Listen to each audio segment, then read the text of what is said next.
Well, we're back live at Union Station. I'm Michael Artsis. This is Sports.com. We have a very special guest here at the NFL Player of the Year Awards put on by the NFL Alumni. Dave Wilcox, Hall of Fame class of 2000. Thanks for joining us. It's great to see you. This must be a special time of year for you. Oh, it's wonderful. You get a chance to see some of your old buddies and a lot of people and meet new people like you, and it's wonderful to be here. What about all the stories you hear? I know some of them are recycled. Did you hear any new ones this year when you get together with the guys? Well, yeah, the stories you hear this year, they'll be the same stories next year, but some of the answers will be a little bit different. Maybe it's because the guys can't remember. I don't know. You know. What are some of the more fun events that you attend when you're out here? Oh, this one tonight is wonderful, mainly because you get to see the young players and the really good players. And we this afternoon we had the Hall of Fame luncheon, and you see a lot of the old Hall of Fame guys, and it's just fun to see some of the guys you haven't seen for a while and be around people, nice people, and it's just a fun event the whole week, I guess. How has the game changed from when you played? Well, when we played, first of all, there was no money. I don't know where the money. They found monies later. Those TV rights.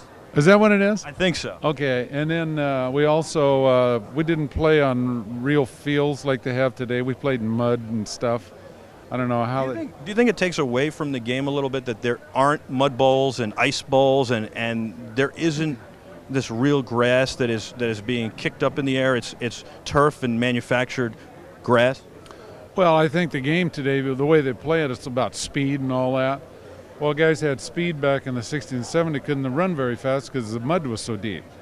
So I don't know, but we played in outdoor stadiums, and they're talking about cold and everything. I remember we played Minneapolis, the Vikings, I think it was 1970, 69, somewhere in there.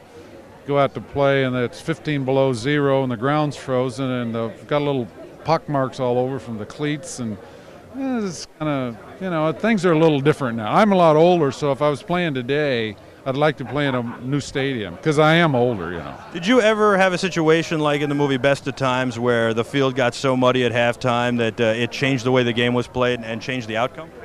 Well, in Kezar Stadium, when I first went to San Francisco, usually what happened later in the year, the field was really nice. Like in December, you go out and play the first half. The second half, you come out and there were so many seagulls, and they'd been on the field, so you know what they do when they're on the ground.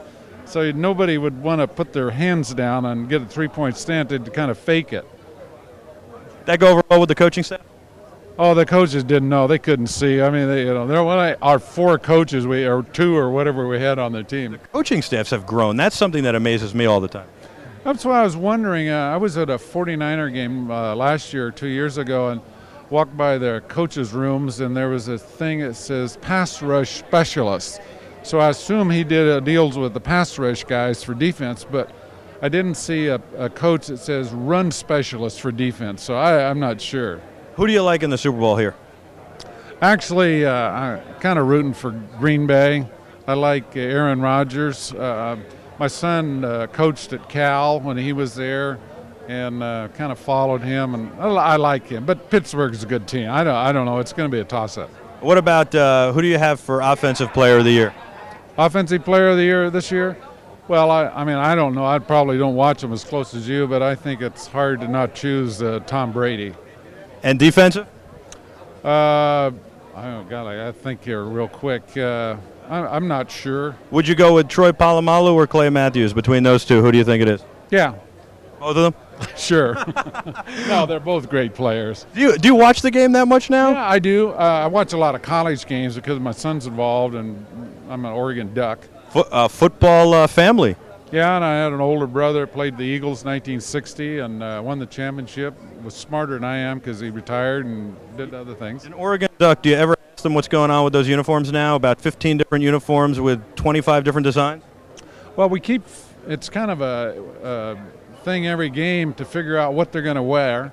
My wife goes crazy. She didn't like some of them. But I was going to school with a guy named Mel Renfro at Oregon, who played with the Cowboys, a Hall of Fame guy, pretty good player. And they were making those, they were called Blue Ribbon Sports at the time, making those Nike things. And Mel was kind of the guinea pig for some of those shoes. So Nike's okay. They do a good job. It seems pretty cool. What about you guys, the NFL alumni, the players who are retired, seems like you guys got a victory yesterday with long-term health care. You know, Tom Nowatzki told me about that this morning. I haven't heard all of that, and I think it's wonderful. I treat this as these older players are kind of like your family, and you take care of them, and it's kind of like your family with your kids. Even though they've had some problems, stuff, you just don't throw them away. You take care of them. So I hope the league and the Players Association can get their act together and take care of some of these guys, the guys that started this game where it is today. Thank you very much, Dave Wilcox, class of 2000. I really appreciate your time. Thank you. Enjoy the rest of the night here at the NFL Player of the Year Awards. Okay, thanks. Thanks. Good luck to you. Okay.